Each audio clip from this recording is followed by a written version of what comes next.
Howdy y'all, Fuzzy Biker here. Welcome to Throwback Thursday, and look what we have today. This is kind of an interesting one. Well, they're all interesting, but this is a particularly interesting one to me because I know very little about these. So I had to do a little bit of research to give you the basic information that I'm going to share today. So this is a Triton. There was never a company called Triton, Triton, whatever you want to call it. What they were is a hybrid motorcycle, or what they called a hybrid back then. That's where you took the engine from one company and put it in the frame of another company. So the engine on this motorcycle is from a Triumph Tri, and the frame is a Norton frame, Norton wide line frame. Featherbed wide line, I think that's what they're, I don't know that much about them, so I did a little bit of reading on them, but apparently it's a frame that's lugless, it's lightweight, it's strong, it's the best frame at the time, apparently. With what was considered one of the best British engines at the time. And we'll get into that here in a little bit. This is a 1973 model of that. These were produced by different people from the 50s into the 70s. A lot of motorcycle companies would build them. Motorcycle shops would build them for customers as a special thing. A lot of them would build them ahead of time and sell them off, as a floor item. But very interesting motorcycles. Like I said, we had one in here for a while that was a Trident motor, a 3-cylinder in a Norton frame. That one got away before I could get a video of it made. That was also a private customer bike, so I really couldn't do much with it. But anyway, so this is an engine that's out of a T140V. So that's a Triumph 744cc, I think is what it was, with a 5-speed transmission. It's unit construction 73. I think 73 was the first year for this particular engine with that transmission. Isn't that just neat? Look at this linkage here. Got the big space here between the kicker and the shift mechanism, and then all this linkage over here. We'll look at that here in a minute. But anyway, so that's the engine. I think these are supposed to put out, I've read anywhere from 48 to 53 horsepower or something like that. So, it's a parallel twin, air-cooled, overhead valve. Cams are down here in the chest, 2 valves per cylinder. This one is sporting 32 millimeter Mikuni carburetors, and what's kind of interesting about that, that's what I have in I have a Sportster, and they have great carburetor. I just love them, absolutely love them, on my bike anyway. I have not ran this bike. Unfortunately, we will not be able to run it today, but look, velocity stacks with the screens in there. Better picture over here. See that? You can see the screen in there. Just gorgeous. Absolutely gorgeous. I already talked about the 5-speed transmission. Let's just take a good look at this. Look at the nice coloration on the pipes there. I don't know what they call these pipes. They're very unique looking. They're very interesting looking. I've seen them before on other bikes. There must be a name for them. If you guys know what they're called, post below, would you? I'd like to know. So, it's got the Triumph heart, the points cover. I'm assuming this is still a points bike. It's a dry sump. Here's the oil tank. Just really pretty. Mechanical tack drive right over here. Right there. And then these pipes, they look to me like they go out wider than a normal, like one of these.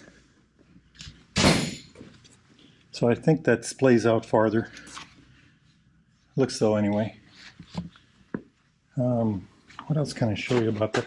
Here's the ignition down in here, buried in between the seat. Love it. Love it. That very slim looking rear end. Gorgeous. Okay, let's go to the front end. This is kind of cool. I just love the way these things look. The twin leading shoe. Brake system with the vent system in here. My understanding is that these are actually usually closed except for racing. That one actually looks open. The inlet here, the outlets here.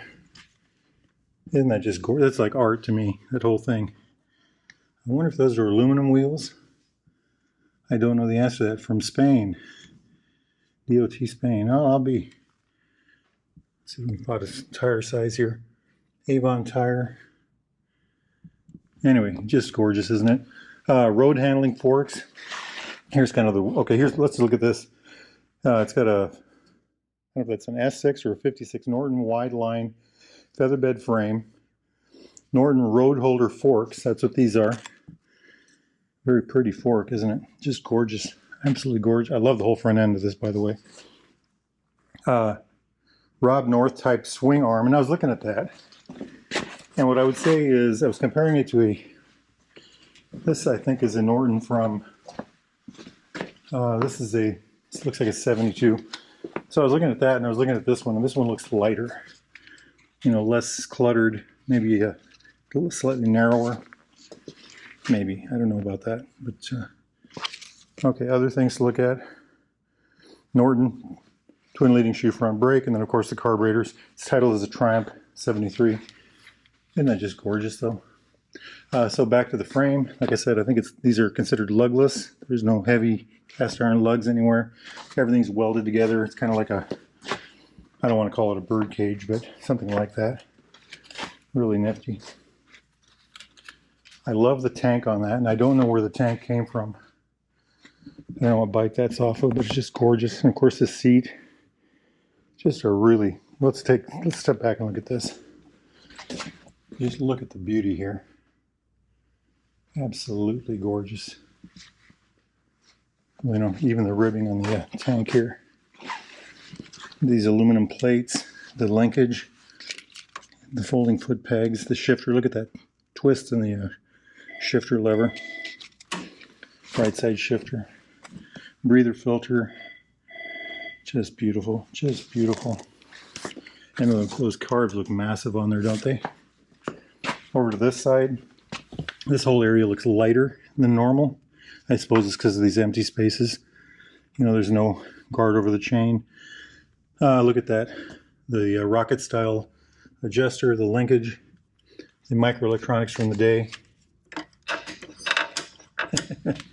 And this, of course, nifty little foot peg. Chrome, so it must be faster. But look how they bent this pipe. Just a beautiful thing. This is not part of the oil tank. I suppose that's maybe a toolkit or something right there. Possibly where the battery goes. I don't know the answer to that. Just a beautiful thing. Again, the tack drive. So let's start at the back here. The beautiful spoke wheels. That nifty metal fender, the back end. That seat. Look at this. The holder for the tank. Rubberized.